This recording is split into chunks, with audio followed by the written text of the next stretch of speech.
પણ વિદેશની વાત નીકળી છે. મારે તમને જે કાઠિયાવાડ એરલાઇન જેના માટે આજે શ્રીરામ ટેલિફિલ્મ્સ હૉલમાં હું વાત કરવા આવ્યો. ધારો કે ગુજરાતનો વિકાસ આટલો બધો ઝડપથી થઈ રહ્યો છે. 2020માં લંડન ને અમેરિકા, મારું તો સપનું બહુ, મેં મારા પુસ્તક રંગ કસુમલ ગુજરાતીમાં આ વાત બહુ દિલ ફેંકીને કીધી છે કે લખી લેજો 2020માં આપણે લંડન ને અમેરિકા નહીં જવું પડે. ઓબામાના તોળિયાઓ સુરતમાં હીરા ઘસવા આવવાના છે.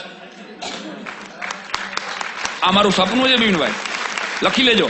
એવો જમાનો આવવાનો, ગુજરાતના દરેક ખેડૂત પાસે BMW કાં તો 4 બંગડી વાળી ઓડી હશે અને એના ઘરવાળા બપોરે 12 વાગે હેલિકોપ્ટરમાં ટિફિન દેવા આવશે. આહા, દ્રશ્ય તો વિચારો યાર. અમારી યારે સપનું તો જોવો.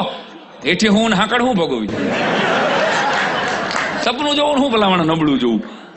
વિચાર તો કરો. ડર કરતા આકાશમાંથી ઉતરા રે ભોળી ભવાની માં, ઉતરા એવા નતરા રે ભોળી ભવાની માં.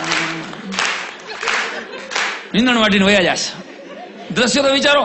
ઓલો ગુજરી ગયો, બાકી મારે અશોકભાઈ ઓલા માઇકલ જેક્સન ની ઘરે રાંદલના લોટા તેડવા હતા. એ પેલા એ વયો ગયો. મારું સપનું છે એન્જલિના બેન જોલી જેવી બહેનો આપણી શેરી વાળવા આવશે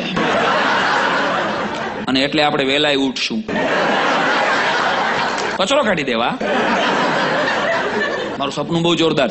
ધોળિયા બધાય ચટાપટાવાળા ચડા પહેરીને રાજકોટમાં, અમદાવાદમાં, અમરેલીમાં, કચ્છમાં સટલિયા છકડા રિક્ષા હાંકતા હશે. દ્રશ્યો તો વિચારો યાર. મારી યાર સપનું તો જોવો. પીટર ને, થોમસ ને, સ્ટીફન ને, કુક ને, એડવિડ ને, ડેવિડ ને, જોસેફ ને, મેકવાન ને, સ્ટર્લિંગ ને ચટાપટાવાળા ચડા પહેરીને ઉભા છે.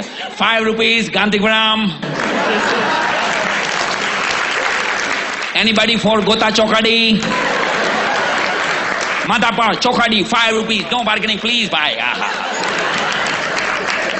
2 મિનિટ તો વિચારો. ધોળિયા અહીંયા આવ્યા. શાકીરાબેન ને મેડોનાબેન ચણિયા ચોળી પહેરીને માતાજીના ગરબા ગાશે.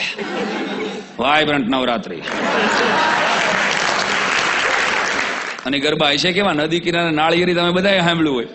એમાં ગરબા ઇંગ્લિશમાં ગવાશે. રિવર બેંક કોકોનેટ ડી રે બ્રધર કોકોનેટ ડી રે. First coconut, colourful coconut. First coconut, colourful coconut. For my Amba mother રે બ્રધર કોકોનેટ ડી રે. આવા ગરબા ગવાસ. લખી લેજો. ગુજરાતી પિક્ચરને 11 ઓસ્કર એવોર્ડ મળવાના. આવું હું 2001 થી બોલું છું. આ 2014માં આપણે નોમિનેટ થયા. તો કવિ આર્ષદ્રષ્ટા હોય છે, કાંઈક તો કોક ઉજાડીને બોલાવી દે છે. જેથી નર્મદા યોજનાના પાયા નહોતા નખાણા ને, તેથી કવિ નર્મદે કહી દીધું હતું કે જન ઘૂમે નર્મદા સાથ, જય જય ગરવી ગુજરાત. આ કવિની તાકાત. તો હું તો 2001 થી બોલું છું. ગુજરાતી પિક્ચરને એક દી ઓસ્કર એવોર્ડ મળવાના. ધ ગુડ રોડ હમણાં નોમિનેટ થયા. મળે કે ન મળે રામ જાણે. પણ મારું સપનું એ છે સાહેબ કે તમારા બધાના આશીર્વાદ છે ને તો આ ભાઈડો વ્હાઇટ હાઉસમાં એના ખર્ચે ડાયરો કરવા જવાનો છે.